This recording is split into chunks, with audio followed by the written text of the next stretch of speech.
Hey guys, প্ৰথমে আপোনাক welcome কৰিছো জব এলাৰ্ট এছকে ইউটিউব চেনেলত আৰু মই আজি আপোনাক এই ভিডিঅ'ত প্ৰভাইড কৰিম IBSCIO ৰিকুৱাৰমেন্ট 2025 ৰ কাৰণে আহিছে নটিফিকেশনটো। যদি আপুনি গ্ৰেজুৱেচন কমপ্লিট কৰিছে আৰু আপুনি গভৰ্ণমেন্ট সেক্টৰত আপোনাৰ কেৰিয়াৰটো ষ্টাৰ্ট কৰিম বুলি ভাবি আছে তো আপোনাৰ কাৰণে এটা গ্ৰেট অপৰচুনিটি হ'ব কাৰণ 3770 ভেকেন্সিজৰ কাৰণে আহিছে নটিফিকেশনটো আৰু তাৰ ডিটেইলছখিনি মই আপোনাক এই ভিডিঅ'ত সিস্টেমেটিক প্ৰভাইড কৰিম। প্ৰথমতে আপুনি ভিডিঅ'টো কমপ্লিট চাই ল'ব তাৰ পিছত যদি এইটো ৰিকুৱাৰমেন্ট ৰিলেটেড কোনো ধৰণৰ কোৱেশ্চন থাকে আপুনি এইটো ভিডিঅ'ৰ কমেন্ট সেকশনত কমেন্ট কৰি দিব লগতে এইটো ভিডিঅ'ৰ ডেসক্ৰিপচনত জব এলাৰ্ট এছকেৰ WhatsApp গ্ৰুপৰ লিংকটো মই প্ৰভাইড কৰি দিম তাতে জয়েন হৈ কিনে আপুনি মোক WhatsAppত ডাইৰেক্টলি মেছেজ কৰিব পাৰিব তাহক দেৰি নকৰি আজিৰ ভিডিঅ'টো আৰম্ভ কৰো IBSCIO ৰিকুৱাৰমেন্ট 2025 ৰ কাৰণে আহিছে নটিফিকেশনটো আৰু তাৰ ডিটেইলছখিনি মই এতিয়া আপোনাক সিস্টেমেটিক প্ৰভাইড কৰিম যেটো আপোনাৰ কাৰণে এটা গ্ৰেট অপৰচুনিটি হ'ব আৰু মিনিষ্ট্ৰি অফ হোম এফেয়াৰ্ছৰ পৰা আহিছে ৰিকুৱাৰমেন্টখিনি এতিয়া চাই লওক যেটো ৰিকুৱাৰমেন্ট আহিছে তাৰ ওভাৰভিউখিনি চাই লওক যেটা আপনার পোস্ট নেম দিয়া আছে অ্যাসিস্ট্যান্ট সেন্ট্রাল ইন্টেলিজেন্স অফিসারের কারণে আছে যেটা আপনার গ্রেড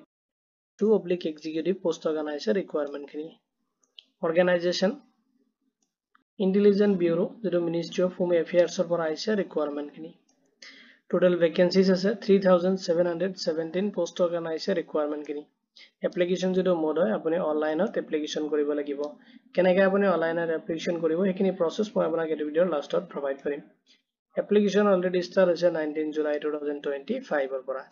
আৰু জব যেটো টাইপ হয় এটা আপোনাৰ সেন্ট্ৰাল গভৰ্নমেন্ট জব হ'ব জব লোকেশনটো এক্ৰছ আপোনাৰ ইন্ডিয়াতে হ'ব জব লোকেশনখিনি আপুনি অফিশিয়াল ওয়েবসাইটত ভিজিট কৰিব পাৰে যিকোনো ব্ৰাউজাৰত ওপেন কৰি ল'ব আৰু তাতে যদি আপুনি সাৰ্চ কৰে www.mha.gov.in বুলি তেতিয়াহলে আপুনি মিনিষ্ট্ৰি অফ হোম এফেয়াৰ্ছৰ যেটো অফিশিয়াল ওয়েবসাইট আছে তাতে আপুনি ভিজিট কৰিব পাৰিব পোষ্টখিনিত এপ্লাই কৰোতে আপুনি ফলো কৰিব লাগিব এলিজিবিলিটি ক্ৰাইটেৰিয়াখিনি যত আপোনাৰ এডুকেশনাল কোৱালিফিকেশন বিচাৰিছে যদি আপুনি গ্ৰেজুৱেচন কৰিছে ফ্ৰম এ ৰিকগনাইজড ইউনিভাৰ্সিটিৰ পৰা যদি ৰিকগনাইজড ইউনিভাৰ্সিটিৰ পৰা আপুনি গ্ৰেজুৱেচনটো কমপ্লিট কৰিছে তেতিয়াহলে আপুনি পোষ্টখিনিৰ কাৰণে এলিজিবল হ'ব লগতে আপোনাৰ বেসিক কম্পিউটাৰ নলেজ ডিজায়াৰেবল বিচাৰিছে যদি আপোনাৰ কম্পিউটাৰ নলেজ আছে তেতিয়াহলে আপুনি প্ৰেফাৰেন্সটো বেছিকৈ পাব বাট আপোনাৰ যদি কম্পিউটাৰ নলেজ নাই তথাপি আপুনি এপ্লাই কৰিব পাৰিব নেক্সট আপুনি ফলো কৰিব লাগিব এজ লিমিট আৰু এজটো আপুনি ক্যালকুলেশন কৰিব লাগিব 10 আগষ্ট 2025 ৰ ডেট হিচাপত minimum age বিচাৰিছে 18 years maximum আপুনি 27 years লৈকিনে এপ্লাই কৰিব পাৰিব এজ ৰিলেক্সেশন খিনি এপ্লিকেবল হ'ব as per the government যেটো rules and norms আছে OBC candidate হলে আপুনি 3 years ৰ কাৰণে এজ ৰিলেক্সেশন পাব যদি আপুনি SC ST candidate হয় তেতিয়াহলে আপুনি 5 years ৰ কাৰণে এজ ৰিলেক্সেশন পাব যদি আপুনি PWBD candidate হয় and departmental candidate যদি হয় তেতিয়াহলে আপুনি 40 years লৈকিনে এজ ৰিলেক্সেশন পাব as per the government যেটো category wise এজ ৰিলেক্সেশন খিনি এপ্লিকেবল হ'ব Vacancy details খিনি আপোনাৰ category wise divide কৰি দিয়া আছে তো category wise প্ৰথমতে চাই লওক unreserved category কাৰণে দিয়া আছে 1537 vacancies ৰ কাৰণে আছে notification OBC candidate ৰ কাৰণে দিয়া আছে 946 vacancies EWS candidate ৰ কাৰণে দিয়া আছে 442 vacancies SC candidate ৰ কাৰণে দিয়া আছে 566 vacancies আপোনাৰ ST কাৰণে দিয়া আছে 226 vacancies total আপুনি এপ্লাই কৰিব পাৰিব 3717 vacancies ৰ কাৰণে আহিছে notification-টো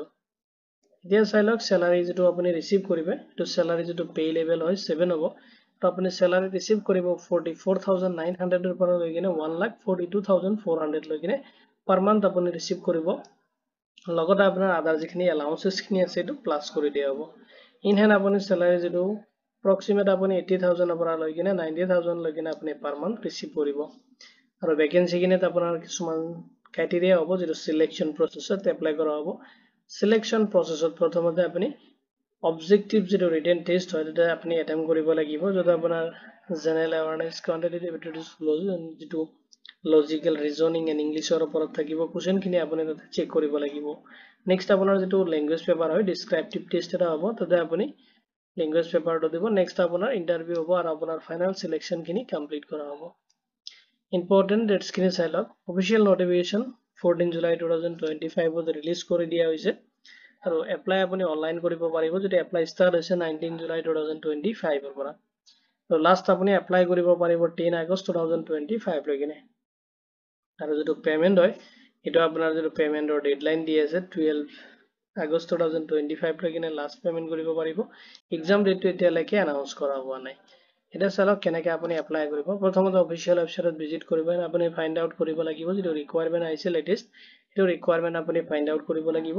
এনে এপ্লাই কৰাৰ আগতে অফিচিয়েল যিটো নোটিফিকেশ্যন আছে আপুনি এটা বাৰ ডাউনলোড কৰি ল'ব আৰু ডাউনলোড কৰি কিনে আপুনি তাৰ পৰা এবাৰ আপোনাৰ এলিজিবিলিটি ক্ৰাইটেৰিয়াখিনি চেক কৰিব তাৰ পিছত আপুনি এপ্লাই কৰিব তাৰ পিছত আপুনি চাওক এলিজিবিলিটি ক্ৰাইটেৰিয়াখিনি চেক কৰাৰ পিছত আপুনি ৰেজিষ্টাৰ বাটনত যাব কাৰণ এপ্লাই বাটনত যোৱাৰ পিছত ফাৰ্ষ্ট টাইম আপুনি যদি এইটো পেজত ৰিডাইৰেক্ট কৰি আছে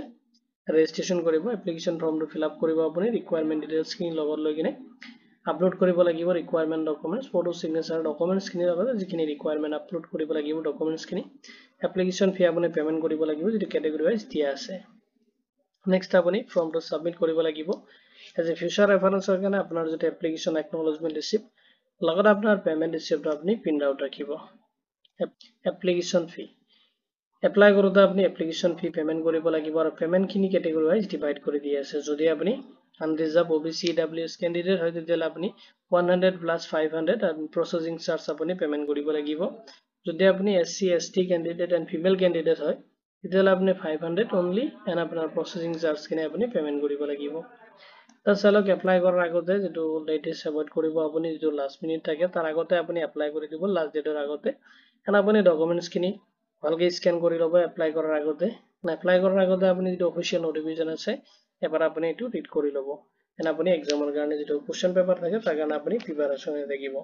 ইম্পৰ্টেন্স লিংকখিনি মই আপোনাক এইটো ভিডিওৰ ডেসক্ৰিপচনত প্ৰভাইড কৰি দিম আপুনি তাতে চেক কৰিব পাৰিব এতিয়া চাওক কেনেকৈ আপুনি এপ্লাই কৰিব মই আপোনাক এপ্লাই পৰ্টেল লৈ কিনে ৰিডাইৰেক্ট কৰাই লৈ আছো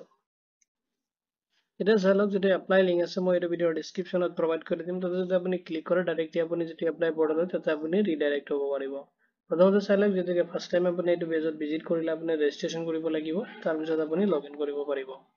তো যেটো ৰেজিষ্ট্ৰেচন ফৰ্ম হয় এটা আপুনি চাওক ষ্টাৰ মাৰ্কখিনি আপুনি ফিল আপ কৰিব লাগিব আৰু বাকি আপুনি ইউজাৰ আইডি এণ্ড পাছৱৰ্ডটো ইয়াৰ পৰা সেট কৰিব লাগিব যেটো ৰেজিষ্ট্ৰেচন ফৰ্ম হয়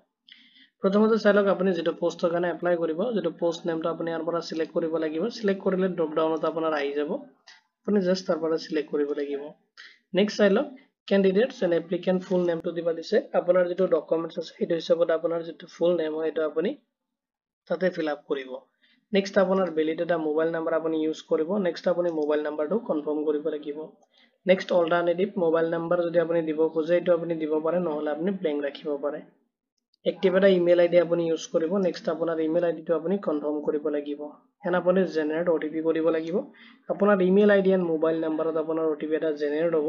আপুনি এটা ভেৰিফিকেশন কৰিব লাগিব নেক্সট আপুনি আপোনাৰ ইউজাৰ আইডি এণ্ড পাছৱৰ্ডটো সেট কৰিব কৰি কিনে আপুনি আই এগ্ৰি বাটনত ক্লিক কৰিব কৰি কিনে এটো যেটো ক্যাপচাৰ আপুনি চাই আছে ক্যাপচাৰটো আপুনি তা ফিল আপ কৰিব লাগিব আপোনাৰ তাত বেলেগ এটা ক্যাপচাৰ আহিব এণ্ড ৰিভেৰিফাই অপচনত আপুনি ক্লিক কৰি কিনে ভেৰিফিকেশনটো কমপ্লিট কৰি কিনে আপোনাৰ যেটো ৰেজিষ্ট্ৰেচন এইটো প্ৰসেস আপুনি কমপ্লিট কৰিব লাগিব নেক্সট আপুনি লগইন অপচনত গুছি যাব লাগিব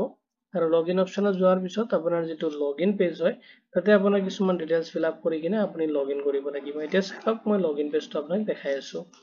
যেতিয়া আপুনি লগইন ৰেজিষ্ট্ৰেচন প্ৰসেসখিনি কমপ্লিট হ'ব আপুনি লগইনত ভিজিট কৰিব এটা আপুনি প্ৰথমতে চাই লওক ইউজাৰ আইডি যেটো আপুনি ইউজাৰ আইডি এটা আপুনি সেট কৰিছিল লগত আপোনাৰ পাছৱৰ্ড যেটো আপুনি মেইলত বা মোবাইল নাম্বাৰত আপুনি পাই যাব এটো এতে ফিল আপ কৰিব কৰি কিনে আপুনি এটো ক্যাপচাৰ এটা দিব লাগিব নেক্সট আপুনি লগইন অপচনটো ক্লিক কৰিব লাগিব আৰু লগইন কৰি কিনে আপোনাৰ এপ্লিকেশ্যন ফৰ্মটো আপুনি ফিল আপ কৰিব লাগিব সিস্টেমেটিক এটো এপ্লিকেশ্যন বা এপ্লাই কৰোতে কোনো ধৰণৰ যদি কোৱেশ্চন থাকে আপুনি এই ভিডিওৰ কমেন্ট সেকশনত কমেন্ট কৰি দিব ভিডিওটো চোৱাৰ বাবে ধন্যবাদ দি কিনে আজিৰ ভিডিও মই ইমানতে সামৰিছো